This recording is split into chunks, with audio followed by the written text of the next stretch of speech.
The Voice est de retour ce samedi 25 février sur TF1.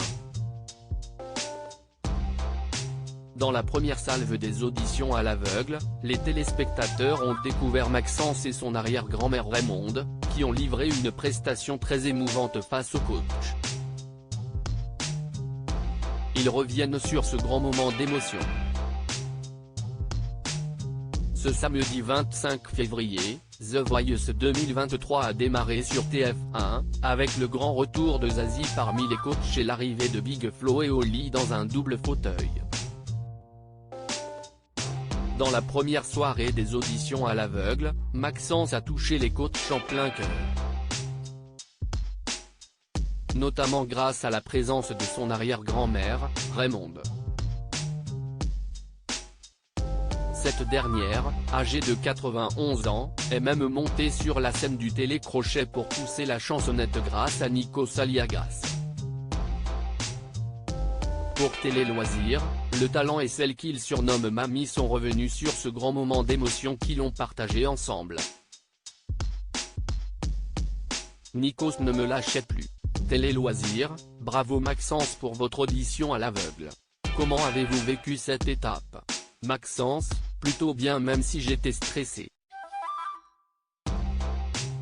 En plus, j'ai eu la chance d'être entouré de ma mère et de mes arrière-grands-parents. C'était un moment merveilleux. Et vous, Raymonde, qu'est-ce que ça vous a fait de voir votre arrière-petit-fils sur la scène de The Voice? Raymonde, c'était très émouvant. Nikos Aliagas est venu nous voir pour nous serrer la main et il ne me lâchait plus. Je me disais j'espère qu'il ne va pas me faire chanter. Elle rit, l'ambiance était excellente. Ensuite, il y a une grande jeune femme qui m'a sauté dans les bras.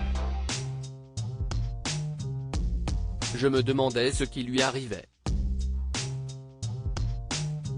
Et c'était Zazie. J'ai adoré la gentillesse et la bienveillance de l'équipe. Maxence, vous semblez proche de vos arrière-grands-parents. C'était important pour vous qu'ils soient à vos côtés? Bien sûr car nous avons toujours été fusionnels. Ils venaient souvent dans le sud chez moi et puis j'avais la chance de passer la plupart de mes vacances chez eux. Raymonde, vous avez volé la vedette à Maxence en chantant sur le plateau. Vous en rêviez? J'ai toujours chanté, depuis ma plus tendre enfance. Adolescente, j'ai participé à un concours de chant et j'ai gagné le premier prix. Je suis même paru dans le journal local à l'époque. Ça a été le premier contact avec le public. J'ai été agréablement surpris de la voir chanter car je sais qu'elle est timide. Je ne pensais pas que ça arriverait. Je l'ai trouvée très à l'aise sur le plateau. C'était un peu surnaturel. Si comme si elle avait fait ça toute sa vie. Ce moment restera gravé à vie. J'avais tenté The Voice Kids. Comment vous êtes-vous retrouvé dans The Voice? J'avais tenté The Voice Kids il y a 5 ans. L'aventure n'avait pas fonctionné et je m'étais arrêté au dernier casting, avant les auditions. Et puis en août dernier, j'ai été repéré sur TikTok par un casteur qui m'a contacté pour que je passe les castings de la version adulte. J'ai pris du temps pour réfléchir car ce n'est pas rien. Il faut y aller à fond si l'on veut y arriver. J'ai finalement accepté car j'ai évolué personnellement et vocalement. Je me suis dit que ça serait un super challenge. D'où vous vient votre passion pour la musique? Ma mère m'a expliqué que petit, je gigotais avec ma couche devant les clips à la télé pour imiter les chanteurs. Tout le monde aime la musique dans ma famille, que ce soit mon arrière-grand-mère, ma grand-mère ou même ma maman. CIST intergénérationnel. Vous avez interprété Dans le noir de Slimane pendant les auditions à l'aveugle. Pourquoi ce choix? Cette chanson est arrivée par hasard.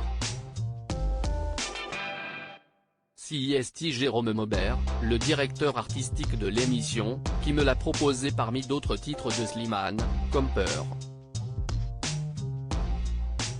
Ce morceau était tout en haut de ma liste au départ car je me retrouve dans ses paroles. Mais j'ai eu peur justement d'être un peu trop dans l'émotion. Je me suis donc tourné vers Dans le noir, une chanson plus métaphorique. J'ai été atteint d'une maladie orpheline, l'ostéomyélite, inflammation et destruction des os dus à des bactéries ou des champignons, note de la rédaction, à la cheville gauche quand j'étais plus jeune.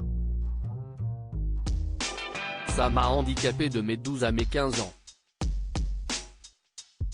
J'étais en fauteuil roulant et souvent hospitalisé. Cette épreuve est devenue une vraie force que j'ai pu utiliser pour ma prestation. Initialement, j'aurais choisi Zazie parmi les 3 coachs qui se sont retournés, vous avez choisi d'intégrer l'équipe de Vianney. Il faut savoir qu'initialement, si tous les coachs s'étaient retournés, j'aurais choisi Zazie. Mais j'ai été touché par le discours de Vianney car il a dit que j'étais un diamant brut qu'il fallait polir. CIST exactement le terme qu'utilise régulièrement ma professeure de chant pour me motiver. Elle était dans le public lors des auditions. Je l'ai regardé et dans ma tête mon choix était fait. Raymond, si vous aviez été à la place de Maxence, vous auriez choisi quel coach? J'hésite un peu. Je crois que j'aurais aussi pris Vianney. J'aime sa façon d'être. Mais tous les jurés sont fantastiques. À lire aussi The Voice 2023, une première mondiale, un super coach. Découvrez toutes les nouveautés de la prochaine édition.